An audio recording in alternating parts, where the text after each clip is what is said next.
हर हर महादेव। जय शिव शंकर। प्यारे बच्चों, कैसे हो तुम? आज का यह संदेश तुम्हें बहुत खुशी प्राप्त करवाएगा, क्योंकि इस संदेश में कुछ ऐसा है जो तुम्हारी आत्मा को बहुत ही शांति मिल जाएगी। मेरे बच्चे, आज जो मैं बताने वाला हूँ उसका तुम बहुत दिनों से इंतजार कर रहे थे, बहुत दिनों से अपने मन में यह विचार कर रहे थे कैसे आए मेरे अनुकूल दिन। परंतु मेरे बच्चे, अब तुम्हारे पास वह दिन आ गया है, क्योंकि अब तुम्हारी इच्छा के अनुसार तुम्हें सब कुछ मिलने वाला है। तो मेरे प्यारे बच्चे, इस संदेश को अपनी आत्मा से जोड़ के लिए इसे पूरा सुने, उसे बीच में छोड़ने का प्रयास ना करें, अन्यथा तुम वह चीज आज छोड़ दोगे जिसकी इतने सालों से तुमने प्रतीक्षा की, और वह जाने पर दोबारा कभी भी नहीं तुम्हारे पास आएगी। मेरे बच्चे, बहुत ही सौभाग्यशाली हो तुम। आज तुम्हारे प्रभु, तुम्हारे भोलेनाथ जी तुम्हारे समक्ष उपस्थित हुए हैं। तुम्हें कुछ बताने के लिए तुम्हारी कुछ बातें हैं, तुम्हारे सामने लेकर आए हैं। मेरे बच्चे, अगर तुम्हें अपने भोलेनाथ जी पर और अपनी माता रानी पर पूर्ण विश्वास तो इस संदेश को तुरंत लाइक कर दीजिए और हमारे चैनल को सब्सक्राइब करके कमेंट में जय भोलेनाथ, जय शिव शंकर, जय महाकाल और जय श्री राम टाइप कर दीजिए। जैसे ही आप मेरे नाम को टाइप करेंगे वैसे ही मेरी प्रचंड शक्ति तुम्हारी सहायता के लिए तैयार हो जाएगी और तुम्हारे मार्ग में जितनी भी बाधाएं होगी उन्हें शीघ्र दूर कर तुम्हें सुरक्षित करेगी। मेरे बच्चे, आज मैं तुमसे बहुत प्रसन्न हूँ, मैं तुम्हारी भक्ति से प्रसन्न हूँ, मैं तुम्हारे नित्य कर्म से प्रसन्न हूँ, क्योंकि मेरे बच्चे, अब मैं तुम्हारी भक्ति से इतना प्रसन्न हो गया हूं कि मैं तुम्हें एक वरदान दूंगा, एक ऐसा वरदान दूंगा जो तुम्हारे जीवन को ऊपर ले जाकर आकाश की ऊंचाइयों में ले जाएगा, जहां पर तुम्हारा जीवन सरल और सुलभ हो जाएगा। तो मेरे प्यारे बच्चे, तुम मेरे बहुत प्रिय भक्त हो, मैंने तुम्हारी भक्ति को देखा है और उसे महसूस किया है। परंतु मेरे बच्चे, तुमने मेरी भक्ति करने के लिए बहुत सारी पीड़ा, बहुत सारी दिक्कतों को झेला है, क्योंकि मैं जब देख रहा था तब तुम ऐसी स्थिति और सिचुएशन से गुजर रहे थे। तुमने कभी भी अपने मन में यह नहीं सोचा कि मैं अब अपने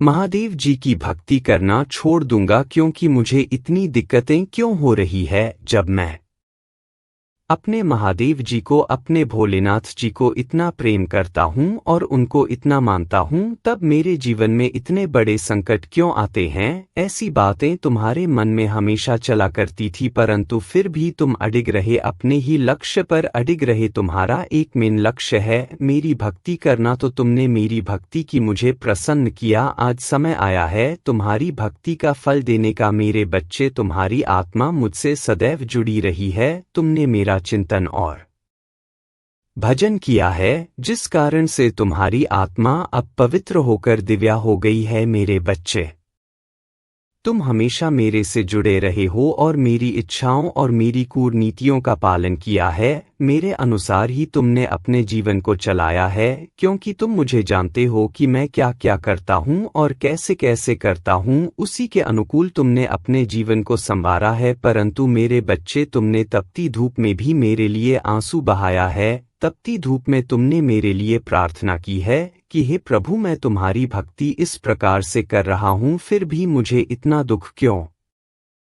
मिल रहा है। मेरे बच्चे, इन सभी प्रश्नों का उत्तर तुम्हें इस संदेश के अंत में मिल जाएगा। तब तक के लिए तुम मेरे साथ में बने रहो और मेरे इस संदेश को पूरा सुनते रहो। मैं क्या तुम्हें इस संदेश में बता रहा हूँ, मेरी एक एक बात को नोट करो और अपने अंदर उतारने का प्रयास करो, क्योंकि जब तुम मेरी बात को नोट करोगे और अपने अंदर उतरोगे तो तुम स्वयं ही समझ जाओगे कि तुम्हारे महादेव जी क्यों इतना समय लगा रहे थे तुम्हें कुछ देने के लिए। मेरे बच्चे, तुमने मेरे लिए अपने घर में भी बहुत डांट फटकार खाई है कि यह तू क्या कर रहा है, तू तो इस प्रकार से भक्ति में चूर हो गया जैसे कि तेरा कोई आगे पीछे है ही नहीं, और तुझे तो अभी बहुत कुछ देखना था, तुम्हें तो बहुत कार्य करने थे, क्योंकि तुम ही तो एक मेरे एकलौती बारिश हो और तुम ही इसी प्रकार से भक्ति में लीन हो जाओगे तो मेरा घर कैसे चलेगा। इस वजह से तुम्हें बहुत डांट पड़ती थी। तुम्हारे माता पिता तुम्हें यह समझाते थे कि तुम भक्ति करो, परंतु उसके साथ साथ अपने घर के कार्य भी देखो। मैं भक्ति करने के लिए तुम्हें नहीं रोक रहा हूँ, परंतु अपने घर और अपने परिवार को भी देखना एक भक्ति के ही समान है। परंतु तुमने एक नहीं मानी। तुम सदैव मेरी भक्ति के अलावा कुछ नहीं करते थे। बार बार मुझे अपनी उन भक्ति से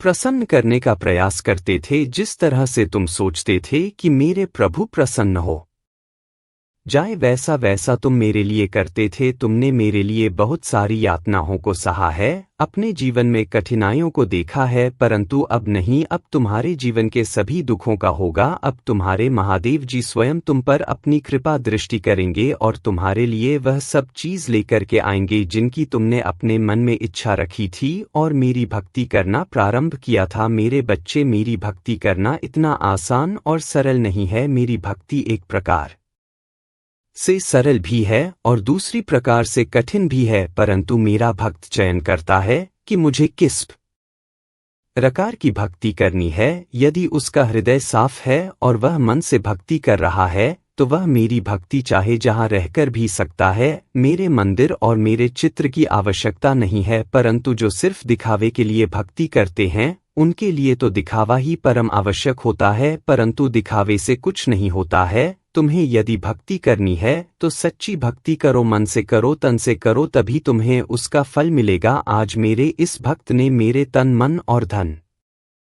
से भक्ति की है, इसलिए आज मैं उसके समक्ष प्रस्तुत हुआ हूँ, उसे दर्शन देने के लिए और उसकी व्यवस्थाओं को सुधारने के लिए। अब मैं उसके जीवन में इस प्रकार से एक खुशी का बूचा लाऊंगा जिससे उसकी पूरी जीवनी पलट जाएगी और एक नए जीवन का आरंभ हो जाएगा। अब वह किसी भी चीज के लिए तरसेगा नहीं और ना ही किसी चीज के लिए रोएगा, उसे भी सब चीज मिल जाएंगी। इसके लिए वह एक दूसरे की अनेकों बातें सुनता था, क्योंकि उसके पास कुछ ना होने के कारण जब किसी से कुछ मांगता था तो तुम्हें लोग कुछ नहीं देते थे और बुरा भला करके वापस लौटा देते थे। परंतु अब समय आ गया है, तुम्हारे पास वह सब चीज होगी। अब तुम खुद देने के योग्य हो जाओगे, चाहे जिसको चाहे जो भी दे सकते हो, परंतु तुम्हें अभी कुछ और समय की प्रतीक्षा करनी है। उसके लिए मैं जो तैयारी कर रहा हूँ वह पूर्ण हो जाने दो। यह मैं तुम्हारी संतुष्टि और जिज्ञासा के लिए सारी बातें बता रहा हूँ, क्योंकि यदि मैं तुम्हें आज यह संदेश देने ना आता तो तुम बहुत निराश हो गए थे और अपने जीवन से दुखी हो गए थे, जिस कारण से तुम कुछ भी करने के लिए तैयार थे, यहाँ तक कि तुम अपने प्राण ही देने के लिए तैयार थे। इसीलिए मुझसे रहा नहीं गया